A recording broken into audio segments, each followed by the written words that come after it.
సందుకు ఒక సాధువు ఉన్నాడు, గల్లీకి ఒక గురువు ఉన్నాడు, వాడకో పీఠాధిపతి ఉన్నాడు నీ ధర్మంలా.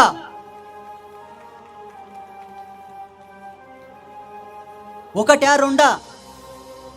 రెండా లక్షల గ్రంథాలున్నాయి నీకు, లక్షల. కేవలం మంత్రశాస్త్రాలు మాత్రమే 64 లక్షల మంత్రశాస్త్రాలు ఉన్నాయి. మళ్ళీ తంత్రశాస్త్రాలు వేరు, యంత్రశాస్త్రాలు వేరు, వేదాలు వేరు, పురాణాలు వేరు, ఇతిహాసాలు వేరు, ఉపనిషత్తులు వేరు. కొలుసుకోవడానికి 33 కోట్ల దేవతలు ఉన్నారు నీకు. అందులో ఆడదేవతలు ఉన్నారు, మగ దేవతలు ఉన్నారు, గురువులు ఉన్నారు. ఆ మతాల్లో ఒకటే బుక్కు, ఒకటే దేవుడు, ఒకటే గురువు. పెద్దలు ఒక మాట అంటారు వెనకటికి, ఏమంటారో తెలుసా? అన్నీ ఉన్నోడే ఆగమైపోయిందంట, ఏం లేనోడే సుఖంగా ఉన్నాడంట.